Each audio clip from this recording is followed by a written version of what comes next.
and welcome to Hot Money on Bloomberg Quint Live, India's first digital live streaming business news service.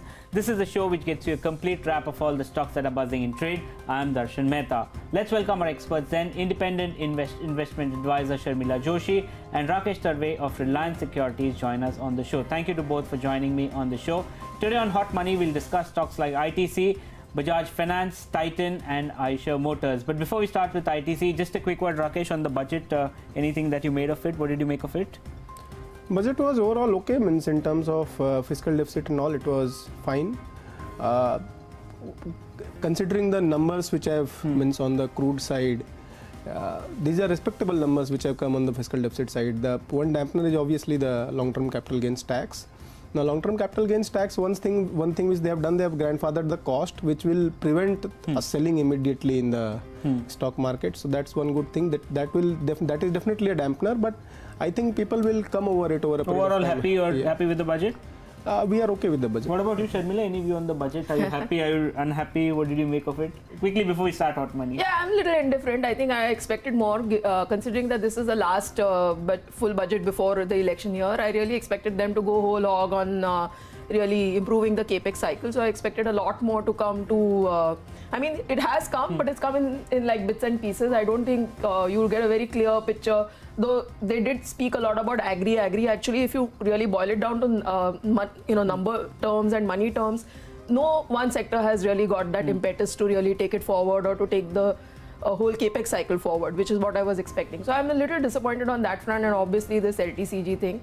But that said, I mean, it's come and gone, so we can carry on with life. Okay, so we'll carry on with Hot Money now. The first stock that we'll talk about is ITC, and clearly one of the best performing stocks after the budget was that came out, and clearly there was a lot of talks about probably cess coming in on ITC. So and you know, if it came in double digit, it would be negative 5 to 6% as per the street was acceptable, but nothing actually came, which was very positive for counters like ITC and Godrej Phillips, and they rallied. Now, what should one do with after the rally? What should one do with ITC? Is it a stock that someone should hold? Is it that someone should exit? We'll ask our expert. Rakesh, ITC, what did you make of the announcement that didn't come in? How positive is it, and what should one do with ITC going ahead?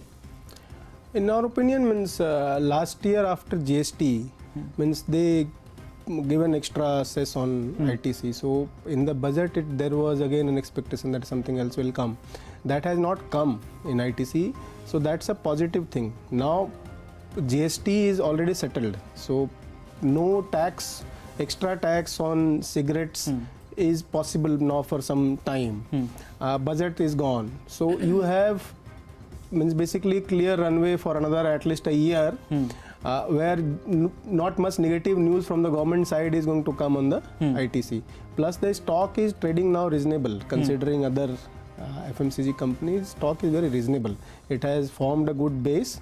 So this is a good opportunity, and this kind of volatility which we are going to witness in some months, ITC will be very good defensive bet in these times. Okay, the other question is fundamentally how is it placed? Are all the businesses that it has? Cigarette is the biggest one, but the performance of the others, because the numbers are already out, how do you see that expanding over the next few years? They are going as per their plans. There is no hiccups on the on the number side on other businesses. It is going 80% of business still cigarette, so that is going as per expectation. There are not too much which happens in cigarette. In the FMCG, which is the other major part, they have done well whenever the results came out. The numbers were okay. I mean, the numbers are in line for last 2-3 quarters. Whenever the numbers are given, take some basis points. So numbers are fine. You have the stock you are getting stock at say 30-35 times kind of trailing numbers, which is quite good as compared to others, considering the dividend, considering the cash flow, considering everything, considering the stability it provides. And this kind of market will be a very good bet. But will it always stay trading at a discount, considering that that heavy overhang, that it's in a sin industry like your alcohol? So will that always continue? There will always be some discount, but even at that discount, it has always traded at some discount to everybody. But still, it is one of the steadiest compounders in India. Okay. So that thing is not going to go away easily from ITC, because no other players are going to come, nor people are going to stop smoking cigarettes. Yeah. Other businesses are now getting above water steadily. So these things are facts for ITC. So those, and plus valuations, and plus the balance sheet it provides, the stability it provides, the dividend it pays. So though that tag of being a compounder over a period, over a year, over so many years is not going to go away from ITC. So that thing still remains. Okay, so it's a bullish call that's coming in from ITC. Do you agree? Do you think that ITC is a portfolio stock, or what kind of view did you have, especially on the budget side? Yeah, absolutely. So I think I completely agree that as far as the budget goes, I would say it was a positive for ITC because, you know, at the end of the day, every budget you see some or the other negative come for cigarette companies. I can scarcely remember a budget where there was no negative for cigarette as a business. So I think that's definitely a relief, and, you know, completely now GST etc. is in the price. But I think the challenge really going forward is what you alluded to, because, you know, at the end of the day, I don't think globally cigarette business is the most attractive business to be in. So the expectation always from ITC is that the other businesses start contributing increasingly to bottom line, so that over a period of time, the dependence on cigarette business as part of the revenue comes down. But that's, I think, still a long way from happening. So I think that's the only negative. But yes, the budget was, I think, kind to ITC, and the fact that you know, you had so much talk about agri business, that is also would be considered a positive for ITC, given, you know, the other businesses that it's in. So those two were a definite positive. But I would expect that, you know, over a period of time, the way I would expect the stock to play out is that if more contribution came from the other businesses, the food business, etc., which is doing fairly well at this point in time, but in terms of contribution is still low. Okay. Are you happy with the valuations of ITC? Yeah, so I think from that perspective it's okay, because, you know, I think clearly it's now in the price. So you really need to keep a track just of this factor, whether the other businesses start contributing more going forward. That, I think, would really make me turn my stance from neutral to positive on ITC. Okay, so that's the view that's coming in on ITC. Rakesh is bullish on the counter. It's a compounder story, no doubt what happens. Sharmila is waiting for some bit of correction, or probably he needs to wait out before she turns extremely bullish on ITC. Now the next stock that we're talking about is Titan. The counter did correct significantly, and ahead of the numbers it corrected significantly. Today actually has come off significantly from the day's low. Results were slightly below what the street was anticipating. But what should one make of the results, and what should one look at Titan going ahead? Sharmila, the results, how were they? You know, honestly, I was quite okay with the results. I mean, you know, a lot of analysts expected more, so in that perspective, it was a miss. But actually, if you look at the numbers, and if you look at the way they've grown in a overall sort of a challenging market, and I think it's the growth has been fairly good, even in this quarter. And overall, this is a stock that I like, you know, because I think, simply put, the way things have changed in the Indian context as far as jewelry business goes, and, you know, the kind of you know, things that you have to now do, the compliances, the KYC, etc. I think it definitely puts players like the listed players like Titan, etc. in a better space than some of the unorganized players. And you're seeing that play out in the jewelry business, and, you know, the kind of volumes that they're doing there. I think a lot of the positives are in the price. That's my the only reason why I would be a little neutral on the stock. But overall, I think they're doing extremely well on the jewelry business front, and that's a sweet spot for them, and I continue to see that growing. Okay, the traction will continue to grow for Titan. What did you make of the numbers, Rakesh? What are you recommending clients on Titan? Numbers are okay for Titan. Means the why stock corrected is because they themselves have guided for a higher number on jewelry, so that the numbers as compared to that was low. But it does not mean that these were poor numbers. These were okay numbers. On the other hand, means margins are fine. The volume numbers have come a little off than what they themselves have guided. So analysts had penciled in a little higher number. So that's why the stock came off. That's about the result. If you look at Titan as a company, it's one of the best companies in India in the consumer sector. Means they have earlier they started with jewelry in terms of getting into a business which was largely unorganized and getting into an organized space. Sure. So they are using that cash flow which they get from jewelry to seed other businesses. Okay. Eyewear, perfumes. Now they will seed something else. So this process within Titan will keep continuing. It's a time-taking thing. That jewelry is a large piece now. So not that other businesses will take that space so easily within Titan's frame, but they will keep doing it. And there is a possibility that one of the places you'll again hit a jackpot. That some place you will get a that kind of where you can have large amount of revenue or profits from just because the business is so unorganized, and somebody like Titan gets to organize that space, and that probability within Titan is very huge. That's why it always trades at a premium. Whenever the numbers are little better than what people expect, it always runs up. That's how the stock has performed over last 10-12 years. So right now, on optically it looks a very expensive stock, but you can never take away that probability factor from Titan. Okay, something else means they will seed some other business which is very, very large in opportunity, but nobody is over there. Okay. So that probability will always be attached to a company like Titan, and the respect it commands as a house, these things. So it will always trade at a premium. I am not saying that it's a reasonable stock. It has always been an expensive stock, will remain expensive because of the... Just add to that, when the management was on call today, they said Fast Track is doing very well for them. So even among the watch segment, they found, like a piece that's doing well for them. So going online, cutting down those costs, then, offering various schemes for gold, etc., exchange of jewelry. So all these things, I completely agree. They find some ways to keep themselves relevant. So this is a management that, though it has, it had a watch business which was at one point of time doing very well, then it began to sort of flag off, and now you're seeing growth of 8%, that kind of thing. But even within that, they found pockets that do well. Even within jewelry, they found things that will keep them sort of growing faster than the rest of the market, even in difficult times.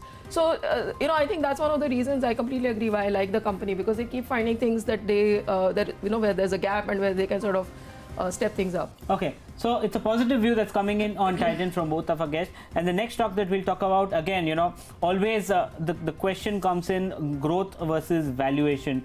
What should one do on Bajaj Finance?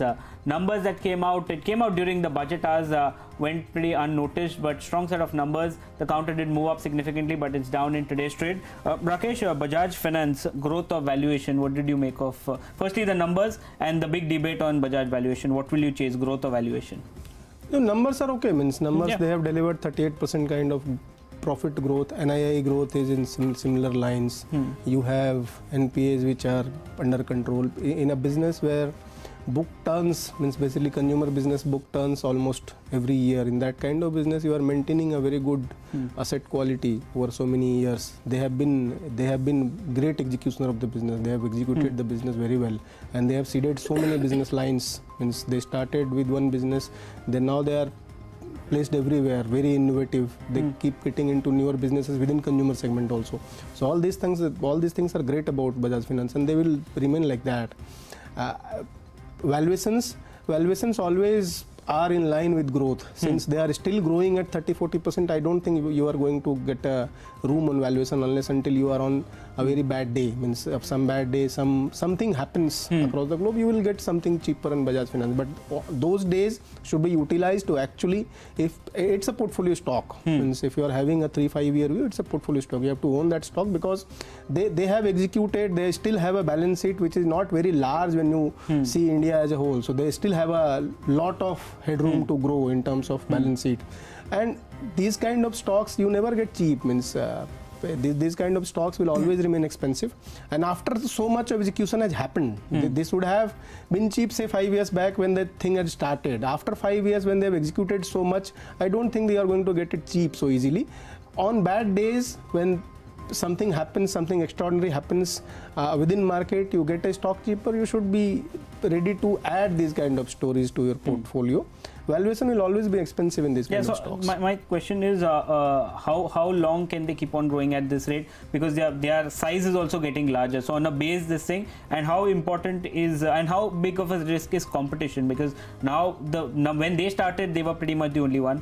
Now there are dozens of companies which do it. But still they are having a large amount of market share within the space where they are leaders. They are by far the market leader. So I don't think that's going to change so easily. And plus it's a network business on the consumer side at least. More consumers get added. So you go and bargain with somebody that, okay, I have so many AAA rated consumers who have paid me once, so I have so I can give them instant credit. So the guy on the other side is ready to give you a better deal.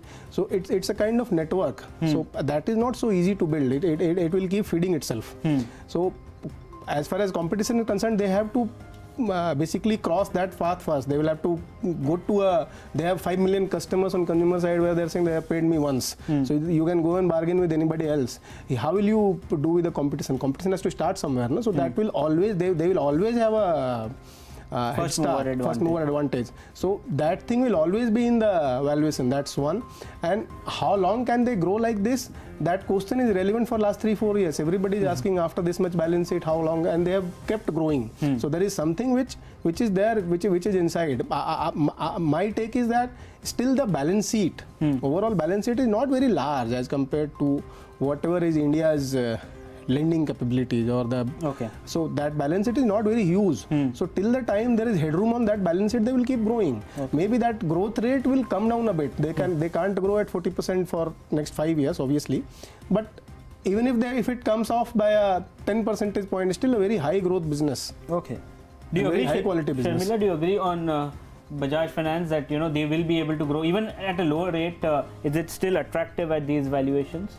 Yes, I think that just given the way the balance sheet is and the kind of growth they've given these last 2 years, I mean, let's not forget that in the last couple of years only these NBFCs have really come to focus, and everybody wants to own a NBFC in their portfolio. So completely, I mean, I think it's given a premium valuation for a reason. And if you look at the kind of results that they've delivered even this quarter with disbursements, AUMs, it's certainly, I think there is also what one must not forget is that there is a certain aspirational quality to the way these businesses are growing in India, because people want to acquire more and more, whether it's consumption goods or whether it's two-wheelers or cars or whatever.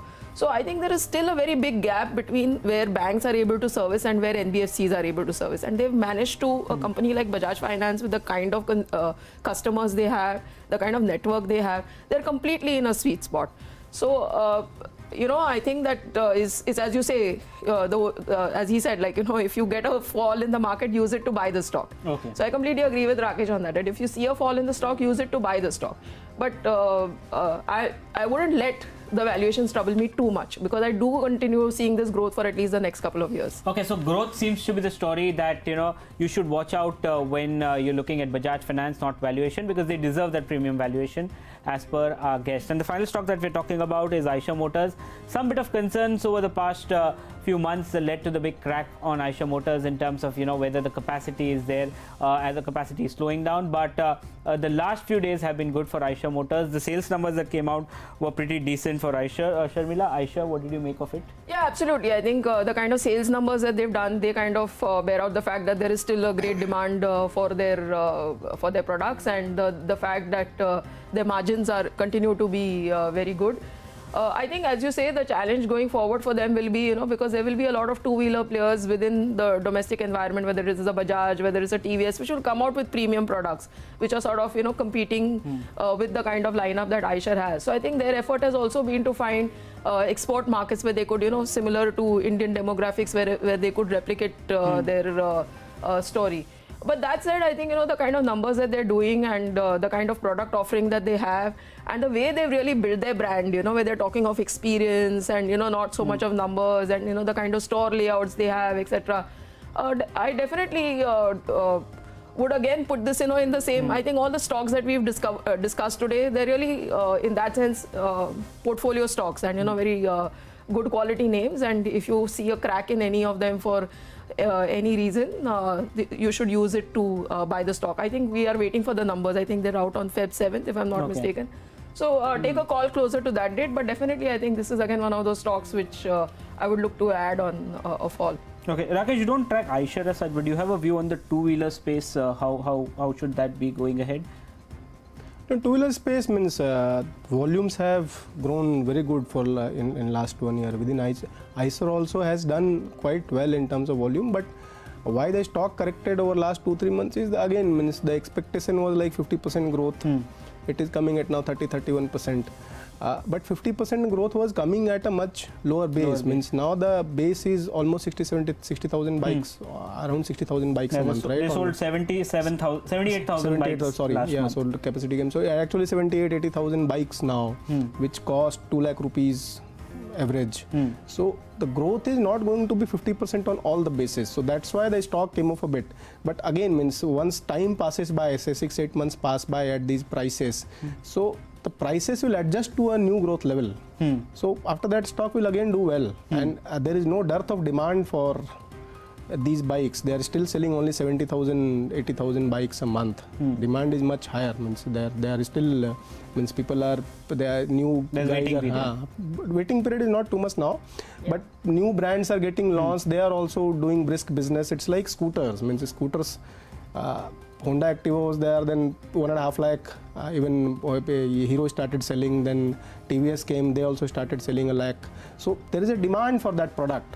So if the inherent demand for the product is there, 70,000-80,000 is not a large number. They will keep growing. They will find ways to grow, and they will keep growing at this pace for a long time. So considering that, stock will do well. Means stock, there will be these kind of consolidation over next say 6-8 months are good for the stock, these kind of stocks. Okay, so that's the view that's coming in on Eicher. Again, the growth story seems to be there. It's growing, but the guests say that look at the growth, because when it grew at 50%, the base was smaller. Now the base is getting larger, but still growth is coming in. Before we wrap up on the show, here's a quick recap of all the guest views on the stocks that we've covered till now.